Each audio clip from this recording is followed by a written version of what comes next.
Hello kidney warrior, कैसे हो आप सब लोग। किडनी वॉरियर मयूर इस चैनल में आप सभी का बहुत बहुत स्वागत है। मेरा नाम है मयूर चौधरी। मैं खुद एक किडनी ट्रांसप्लांटेड पेशेंट हूँ। मेरे ट्रांसप्लांट को पूरे 8 महीने कंप्लीट हो चुके हैं। मुझे किडनी मेरे मम्मी ने डोनेट की है। तो आज इस वीडियो में मैं आपको बताऊंगा कि किडनी ट्रांसप्लांट से पहले डोनर के साथ और रेसिपिएंट के साथ में क्या क्या टेस्ट होते हैं। तो चलिए शुरू करते हैं। तो सबसे पहले रेसिपिएंट के साथ में कुछ टेस्ट किए जाते हैं, मतलब जिनमें किडनी बेटा नहीं हो उनके। तो सबसे पहले आता है कि ब्लड ग्रुप चेक किया जाता है कि पेशेंट का ब्लड ग्रुप कौन सा है। फिर उसके बाद में आते हैं किडनी फंक्शन टेस्ट के बारे में, कि नॉर्मली देख लेते हैं कि सारी चीजें अभी किडनी में कैसी फंक्शन कर रही है, क्या है, कितना क्रिएटिन रह रहा है, कितना सोडियम वगैरह, वो सारी चीजें।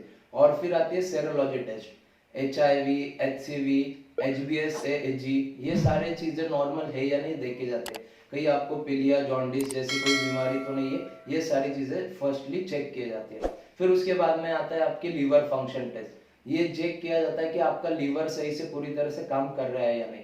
फिर उसके बाद में आते हैं हार्ट की टेस्ट। हार्ट के टेस्ट में आता है 2D इको, ECG, ये सारी चीजें नॉर्मली चेक की जाती है कि आपकी हार्ट की फंक्शन सही से काम कर रही है या नहीं। और आखिरी टेस्ट हो जाती है चेस्ट एक्सरे। ये सारी चीजें एक रेसिपिएंट के साथ में की जाती है। अब हम लोग देख लेते हैं कि डोनर के साथ में कौन कौन सी टेस्ट की जाती है। पहले ये 4-5 टेस्ट मैंने जो रेसिपिएंट के बताए वो डोनर के लिए सेम है। फिर उसके बाद में यूएसजी की जाती है आपकी एब्डोमिनल और पेल्विस की, कि बाहर से आपकी किडनी कैसी है दिखने, वो कैसे काम कर रही है। फिर उसके बाद में आपके ब्लैडर कैसे काम करे, आपका एब्डोमिनल कैसा है, ये सारी चीजें एक नॉर्मल सोनोग्राफी में पता चल जाती है, वो सोनोग्राफी की जाती है। फिर उसके बाद में आती है थायराइड की टेस्ट। थायराइड नॉर्मल है या नहीं ये देखा जाता है। ये सारी चीजें अगर नॉर्मल होगी, फर्स्ट इंप्रेशन इसके ऊपर दिए जाते हैं। अगर ये सारी चीजें आपकी नॉर्मल होती है तो फिर आगे एक्सपेंसिव टेस्ट के तरफ बढ़ते हैं हम लोग। फिर आता है उसमें DTPS स्कैन। DTPS स्कैन क्या होता है कि उसमें आपकी किडनी की फंक्शन कैसी है वो चेक किया जाता है। सबसे पहले उसमें आपको इंजेक्शन इंसर्ट किया जाता है आपके बॉडी में, और रेडियो एक्टिव इंजेक्शन होता है, रेडियो एक्टिव वेव से वो कैच कर लेते हैं, आपको एक मशीन में डाला जाता है। फिर उसके बाद में ये सारी चीजें देखी जाती है कि वो जो इंजेक्शन इंसर्ट किया है वो आपके किडनी तक पहुंचने के लिए कितना टाइम ले रहा है। फिर उसके बाद में किडनी आपकी फंक्शन सही से कर रही है नहीं, उसको बाहर निकाल रही है नहीं, मतलब आपके ब्लैडर में कितने देर में वो सारी चीजें डिपॉजिट कर रही है, जमा कर रही है, ये सारे उसमें चेक किए जाते हैं। अगर कहीं आपकी किडनी में प्रॉब्लम हो, कहीं ब्लॉकेज आया है किसी कारण के वजह से, तो वो सारी चीजें उसमें पता चल जाती है। और मेन चीज उसमें पता चल जाती है कि आपकी दोनों किडनियां अच्छे से फंक्शन की जाती है या नहीं। अगर DTPS स्कैन नॉर्मल आता है आपका, तो उसके बाद में होता है सिटी रीनल एंजियोग्राफी। आपको नाम से ही पता चल रहा होगा कि ये CT स्कैन जैसा ही होता है, बस इसमें भी सेम प्रोसीजर है, आपको एक अलग टाइप का इंजेक्शन दिया जाता है। फिर उसके बाद में आपको सिटी रीनल एंजियोग्राफी के मशीन में अंदर डाला जाता है, और ये चेक किया जाता है कि आपके जो किडनीज की वेन और आर्टरीज है वो कैसे काम कर रही है। नॉर्मल DTPS स्कैन जैसा ही होता है, बट इसमें थोड़े अलग इंप्रेशन हमें मिलते हैं।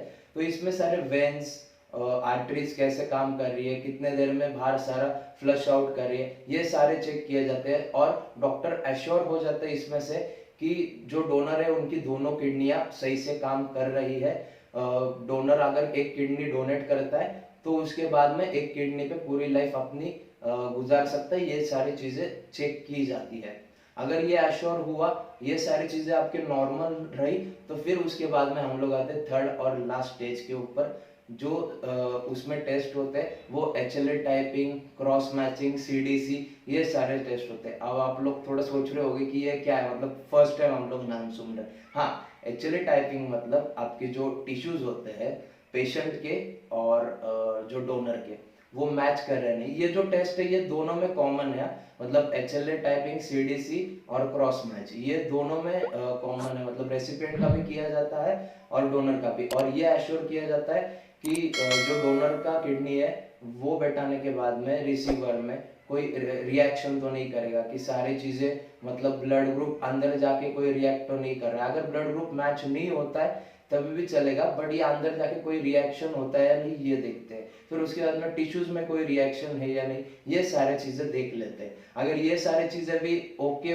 रही तो फिर आगे हम लोग ट्रांसप्लांट की तरफ बढ़ सकते हैं। उससे पहले आता है फिर हमें 4 से 5 डॉक्टरों का फिटनेस सर्टिफिकेट लेना होता है। तो सबसे पहले एक नॉर्मल फिजिशियन जो होता है, एमडी डॉक्टर होते हैं, उनका पहले हमें फिटनेस सर्टिफिकेट लेना होता है कि डोनर और रिसिपियर दोनों किडनी ट्रांसप्लांट के लिए बिल्कुल ओके है, कोई प्रॉब्लम नहीं है।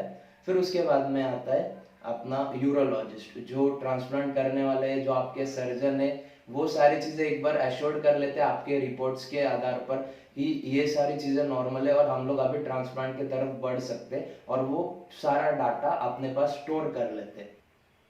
फिर उसके बाद में आता है कार्डियोलॉजिस्ट, जो हमने हार्ट वाले टेस्ट किए थे, वो सारे चीजें चेक कर लेते हैं कि आपका हार्ट सही से बराबर फंक्शन हो रहा है या नहीं, ट्रांसप्लांट के बाद या ट्रांसप्लांट के दौरान आपको कोई दिक्कत तो नहीं आएगी।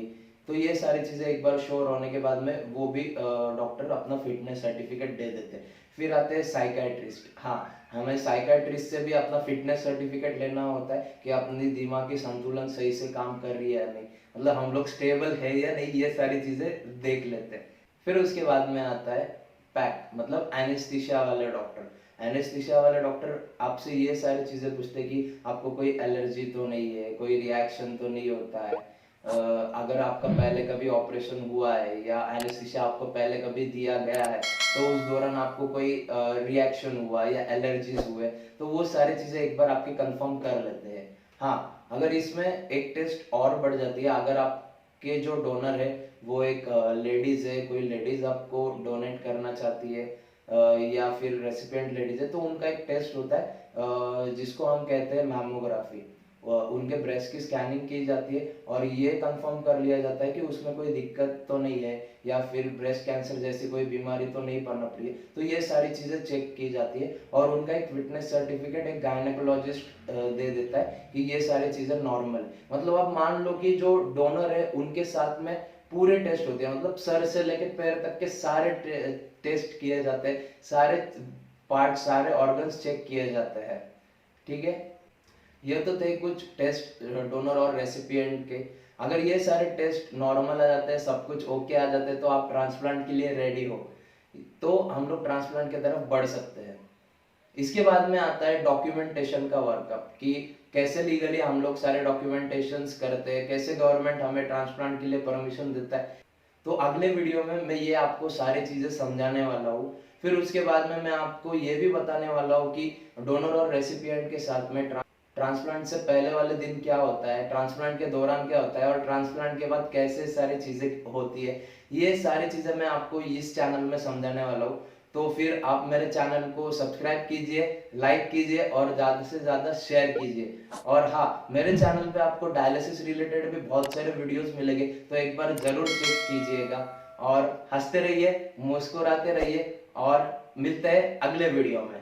Thank you.